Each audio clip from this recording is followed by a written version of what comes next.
Friends, welcome back to my channel.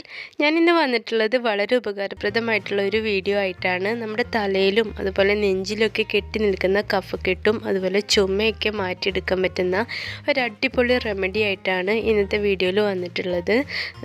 നല്ല result നമുക്ക് കിട്ടുന്ന വളരെ എഫക്റ്റീവായിട്ടുള്ള ഒരു റെമഡിയാണ് കേട്ടോ ഇത്.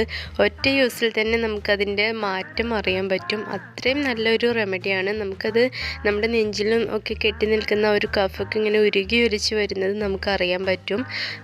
ഏകദേശം ഒരാഴ്ച കഴിച്ചാൽ തന്നെ ഇത് പൂർണ്ണമായിട്ടും നമുക്ക് മാറ്റിയെടുക്കാം, ഈ ഒരു ചുമയും കഫക്കെട്ടും.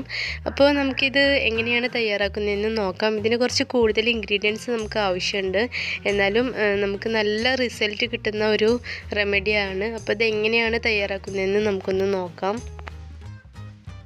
അപ്പോൾ ഇതാ ഈ ഒരു റെമഡി തയ്യാറാക്കാനായിട്ട് നമുക്കിതാ ഇത്രയും ഇൻഗ്രീഡിയൻസ് ആവശ്യമുണ്ട്. അപ്പോൾ ഇതെന്തൊക്കെയാണെന്ന് നമുക്കൊന്ന് നോക്കാം. പിന്നെ ഇതിലുള്ളത് മുഴുവനായിട്ട് എടുക്കുന്നില്ല കേട്ടോ. നമുക്കിപ്പോൾ ഒരു ദിവസത്തിന് മാത്രമുള്ളതാണ് ഞാനിപ്പോൾ തയ്യാറാക്കുന്നുള്ളൂ. പിന്നെ നാളേക്ക് നമുക്ക് വേറെ തയ്യാറാക്കാം. ഇതിലിപ്പോൾ തേനിൻ്റെ അളവ് കുറച്ച് കുറവായിരുന്നു, അപ്പോൾ അതിനനുസരിച്ചുള്ളത് മാത്രമേ ഞാനിപ്പോൾ തയ്യാറാക്കുന്നുള്ളൂ കേട്ടോ. അപ്പോൾ നമുക്കിതിൽ ആദ്യം ആവശ്യമുള്ളത് കരിഞ്ജീരകമാണ്. അത് എത്രയാണ് എടുക്കേണ്ടതെന്നുള്ള അളവ് നമുക്ക് വീഡിയോയിൽ കാണാം. പിന്നെ നമുക്ക് വേണ്ടത് തിപ്പല്ലിയാണ് കേട്ടോ. ഇതൊക്കെ നമുക്ക് ഏതെങ്കിലും ആയുർവേദ ഷോപ്പിലൊക്കെ നമുക്ക് മേടിക്കാൻ കിട്ടും. പിന്നെ നമുക്ക് വേണ്ടത് ചതുവൂപ്പയാണ്. അതിൻ്റെയൊക്കെ അളവ് നമുക്ക് വീഡിയോയിൽ കാണിക്കാം. പിന്നെ നമുക്ക് വേണ്ടത് അയമോദകമാണ്. അടുത്തത് വേണ്ടത് ചുക്ക് പൊടിയാണ്. ചുക്ക് വീട്ടിലുണ്ടെങ്കിൽ അത് പൊടിച്ചിട്ട് എടുത്താലും മതി. ഞാനിപ്പോൾ പൗഡറാണ് യൂസ് ചെയ്യുന്നത്. പിന്നെ നമുക്കൊരു നാരങ്ങ വേണം. പിന്നെ തേന്, ആവശ്യത്തിനുള്ള മഞ്ഞൾപ്പൊടി വേണം. പിന്നെ നമുക്ക് കുരുമുളക് പൊടിയും കൂടെ വേണം. ഇത്രയും ഇൻഗ്രീഡിയൻസ് മാത്രമാണ് ഈ ഒരു റെമഡി തയ്യാറാക്കാൻ നമുക്ക് ആവശ്യമുള്ളത്. അപ്പോൾ നമുക്ക് ആദ്യം ഇതെല്ലാം കൂടി ഒന്ന് വറുത്തെടുക്കണം. അതിനായിട്ട് ഞാനിവിടെ ഒരു ബൗൾ എടുത്തിട്ടുണ്ട്. ഈ ബൗളിലോട്ട് നമുക്ക് ആവശ്യമുള്ള ഇൻഗ്രീഡിയൻസിൻ്റെ അളവ് ചേർക്കാം. അപ്പോൾ ഞാൻ ആദ്യം എടുക്കുന്നത് കരിഞ്ജീരകമാണ്. ഞാനിവിടെ ഒരു 2 ടേബിൾ സ്പൂണോളം കരിഞ്ജീരകം എടുക്കുന്നുണ്ട്. പിന്നെ നമുക്ക് ആവശ്യമുള്ളത് തിപ്പല്ലിയാണ് കേട്ടോ. ഞാൻ ഏകദേശം ഇത്രയും അളവിൽ എടുക്കുന്നുണ്ട്. പിന്നെ ഇതിലോട്ട് വേണ്ടത് ചതുവൂപ്പയാണ്. ചതുവൂപ്പ ഞാനിവിടെ 1 ടേബിൾ സ്പൂൺ ചേർക്കുന്നുണ്ട്. അടുത്തതായിട്ട് ചേർക്കാനുള്ളത് അയമോദകമാണ്. അയമോദകം ഞാനിവിടെ 1 ടേബിൾ സ്പൂൺ ചേർക്കുന്നുണ്ട്. അടുത്തതായിട്ട് ഞാനൊരു 1/2 ടീസ്പൂൺ ചുക്ക് പൊടി ചേർക്കുന്നുണ്ട്. കുരുമുളക് പൊടി വേണം. ഞാനിവിടെ ഒരു 3/4 ടീസ്പൂൺ കുരുമുളക് പൊടി ചേർക്കുന്നുണ്ട്.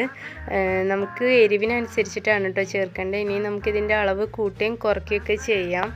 പിന്നെ ഒരു 1/4 ടീസ്പൂൺ മഞ്ഞൾപ്പൊടിയും കൂടി ചേർത്തിട്ട് നമുക്കിതെല്ലാം കൂടി ഒന്ന് ഒരു പാൻ ചൂടാക്കിയിട്ട് അതിലിട്ടിട്ട് നന്നായിട്ടൊന്ന് വറുത്തെടുക്കാം.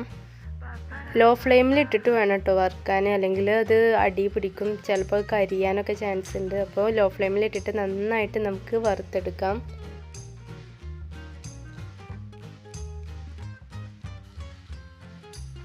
ഇപ്പോൾ നല്ലപോലെ വറുത്തെടുത്തിട്ടുണ്ട്. ഇനി നമുക്കിതൊന്ന് ചൂടാറിയ ശേഷം നമുക്കിതൊന്ന് ജാറിലിട്ടിട്ട് നന്നായിട്ടൊന്ന് പൊടിച്ചെടുക്കാം. പൊടിച്ചെടുത്തിട്ടുണ്ട്. ഇനി ഇതൊരു പാത്രത്തിലോട്ട് നമുക്കൊന്ന് മാറ്റി കൊടുക്കാം. അപ്പോൾ ഏകദേശം കഴിഞ്ഞിട്ടുണ്ട്. പണ്ടൊക്കെ നമ്മളിത് ഈ ഒരു കഫക്കെട്ടും ചുമയൊക്കെ മാറാൻ വേണ്ടിയിട്ട് ഇതിങ്ങനെ പൊടിച്ചിട്ട് വെള്ളം തിളപ്പിച്ചിട്ടാണ് കുടിക്കാറുണ്ടായിരുന്നത്. പക്ഷെ അങ്ങനെ കുടിക്കാൻ നല്ല ബുദ്ധിമുട്ടല്ലേ. അപ്പോൾ അതുകൊണ്ടാണ് ഇങ്ങനെ ലേഹ്യം പോലെ തയ്യാറാക്കുന്നത്. പിന്നെ നമുക്കിതിലോട്ട് ആവശ്യത്തിന് തേൻ ഒഴിച്ചു കൊടുക്കാം. ഇതിൽ മുങ്ങിക്കിടക്കുന്ന ആ ഒരു രീതിയിൽ ആ ഒരു പരുവത്തിലാണ് തേൻ ഒഴിക്കേണ്ടത്. കഫക്കെട്ടും ചുമയൊക്കെ ആയിട്ട് ബുദ്ധിമുട്ടുന്നവർക്കൊക്കെ എന്തായാലും നല്ലൊരു ആശ്വാസം കിട്ടുന്ന ഒരു റെമഡിയാണ് കേട്ടോ ഇത്. എന്തായാലും നിങ്ങളിത് ട്രൈ ചെയ്ത് നോക്കണം. അറിയാത്തവരുണ്ടെങ്കിൽ നമുക്ക് നമ്മുടെ നെഞ്ചിലും ഒക്കെ ഇങ്ങനെ കെട്ടി നിൽക്കുന്ന ആ ഒരു കഫൊക്കെ ഇളകിപ്പോരുന്നത് നമുക്കറിയാൻ പറ്റും. അത്രയും എഫക്റ്റീവാണ്. കാരണം ഞാനിത് ട്രൈ ചെയ്ത് നോക്കിയിട്ട് ഞാൻ ഒരാഴ്ചയോളം ഇത് നോക്കിയിട്ടാണ് ഈ ഒരു വീഡിയോ ചെയ്യുന്നത്. എനിക്ക് നല്ല മാറ്റമുണ്ട്.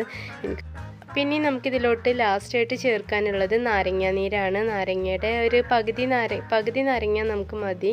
അതിൻ്റെ കുരും പിന്നെ അതിൻ്റെ തൊലിയൊന്നും പെടാതെ വേണം, അതിൻ്റെ നീര് മാത്രമായിട്ട് വേണം ചേർക്കാൻ. അപ്പോൾ നമ്മുടെ ലേഹ്യം റെഡി ആയിട്ടുണ്ട്. നിങ്ങൾക്ക് എന്തായാലും ഈ വീഡിയോ ഉപകാരപ്പെടുമെന്ന് തന്നെയാണ് ഞാൻ വിശ്വസിക്കുന്നത്. കാരണം അത്രയും എഫക്റ്റീവായിട്ടുള്ള ഒരു റെമഡിയാണ്. നിങ്ങൾ എന്തായാലും കഫക്കെട്ടും ചുമയൊക്കെ ആയിട്ട് ബുദ്ധിമുട്ടുന്നവരാണെങ്കിൽ എന്തായാലും ഇത് ട്രൈ ചെയ്ത് നോക്കണം. ഒരു ദിവസം കൊണ്ട് തന്നെ നമുക്ക് നല്ല മാറ്റം കിട്ടും. ഒരാഴ്ച ആകുമ്പോഴേക്കും നമുക്കത് പൂർണ്ണമായിട്ട് നമ്മുടെ ചുമയും കഫക്കെട്ടൊക്കെ മാറ്റിയെടുക്കാൻ പറ്റും. അത്രയും നല്ല റെമഡിയാണ്. നിങ്ങൾ എന്തായാലും ട്രൈ ചെയ്ത് നോക്കുക. അപ്പം നിങ്ങൾക്ക് ഈ വീഡിയോ ഇഷ്ടപ്പെട്ടിട്ടുണ്ടെങ്കിൽ ലൈക്ക് ചെയ്യുക. അതുപോലെ തന്നെ ഉപകാരമായിട്ട് തോന്നിയിട്ടുണ്ടെങ്കിൽ മറ്റുള്ളവർക്കൊക്കെ ഒന്ന് ഷെയർ ചെയ്ത് കൊടുക്കുക. ആദ്യമായിട്ടാണ് എൻ്റെ ചാനൽ കാണുന്നതെങ്കിൽ ഒന്ന് സബ്സ്ക്രൈബ് ചെയ്തേക്കുക. പിന്നെ ഈ ലേഹ്യം മുതിർന്നവർക്ക് മാത്രമല്ല കുട്ടികൾക്കും കൊടുക്കാം. അവർക്ക് കുരുമുളകിൻ്റെയൊക്കെ അളവ് കുറച്ചിട്ട് അവർക്കും കൊടുക്കാം കേട്ടോ. അവർക്കും നല്ല മാറ്റം കിട്ടും. നമുക്കിത് കുറച്ച് കൂടുതലൊക്കെ ഉണ്ടാക്കിയിട്ട് നമുക്ക് സൂക്ഷിക്കാം കേട്ടോ. ഒരു കേടൊന്നും വരില്ല, ചീത്തയാവൊന്നും ചെയ്യില്ല. നമുക്ക് നല്ല ഗ്ലാസിൻ്റെ ബോക്സിലൊക്കെ ആക്കിയിട്ട് നല്ല അടപ്പൊക്കെ വെച്ചിട്ട് നന്നായിട്ട് അടച്ചിട്ട് നമുക്ക് സൂക്ഷിച്ച് വെക്കാം. കേടൊന്നും വരില്ല, ചീത്തയായി പോകുന്നില്ല.